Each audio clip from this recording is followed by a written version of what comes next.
Back in 1968, Richard Nixon was running against Hubert Humphrey, the sitting vice president under Lyndon Johnson, amidst the backdrop of a catastrophic war in Vietnam.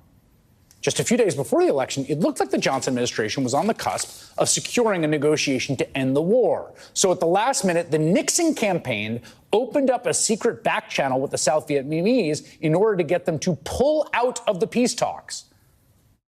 On November 2nd, with just 3 days to go until Americans went to the polls, President Thieu suddenly announced that the South Vietnamese government would not attend the proposed talks after all.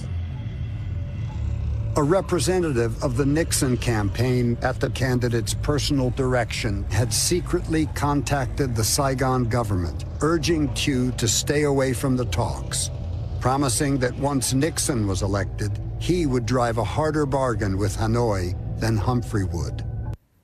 And it worked. With the peace talks stalled, Nixon won the election a few days later. He prolonged the war in order to get elected. The delay and Nixon's subsequent illegal expansion of the war cost 20,000 American lives and millions of Vietnamese, Laotian, and Cambodian lives. And a similar kind of thing happened again in 1980, in that election, when the next Democratic president, Jimmy Carter, was facing a foreign policy crisis of his own. Good evening. The American embassy in Tehran is in the hands of Muslim students tonight. Spurred on by an anti-American speech by the Ayatollah Khomeini, they stormed the embassy, fought the Marine Guards for 3 hours, overpowered them, and took dozens of American hostages. More than 50 Americans were being held hostage in Iran. It was a political disaster for Carter, and it was later discovered his opponent, Ronald Reagan, set up a secret back channel of his own. Reagan ally, former Texas Governor John Connally, traveled to a number of Middle Eastern countries in the summer of 1980, where he encouraged the leaders he met there to pass along a message to Iran, as the New York Times put it. Don't release the hostages before the election. Reagan will win and give you a better deal. Again, it worked. Reagan won. And in a final twist of the knife to Carter, the hostages were released just minutes after the new president, Ronald Reagan, was sworn in. American Wall Street Journal reporter Evan Gershkovich has been a political prisoner of the Russian government for over a year. He was imprisoned on false charges of being a spy, but for all intents and purposes, he is a hostage of Vladimir Putin's regime. Negotiations to free Gershkovich appear to be ongoing, but so far the United States has not been able to secure his release. And now, in a move that is truly appalling, even by his degraded standards, Donald Trump appears to be openly colluding with Vladimir Putin in the hostage-taking of Evan Gershkovich. And the price of his release is electing Donald Trump. It sounds like I'm exaggerating. Just listen to the candidate himself.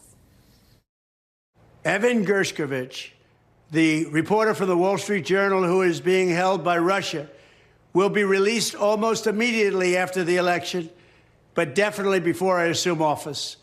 He will be home. He will be safe. Vladimir Putin, president of Russia, will do that for me, and I don't believe he'll do it for anyone else, and we will be paying nothing. Biden likes to pay massive numbers. We will be paying nothing. Okay, so there are two possibilities here.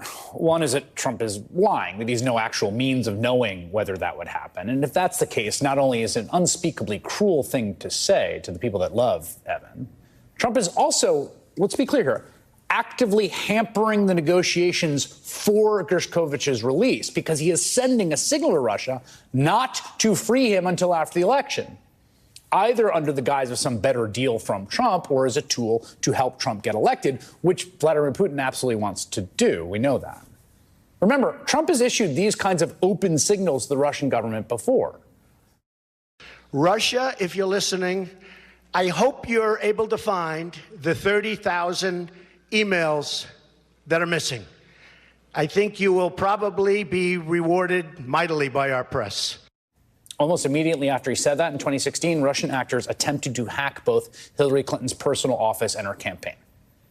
So that's one possibility. Trump doesn't have a deal with Putin. He's just posturing.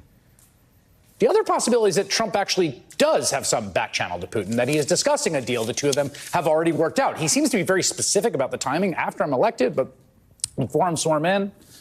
Now, that appears to be what he's implying at any rate. We have no idea if it's true. To be honest, it does sound a bit far-fetched. All of which is to say, if we look at history, it is perfectly plausible that Donald Trump does have some kind of back channel to Russia.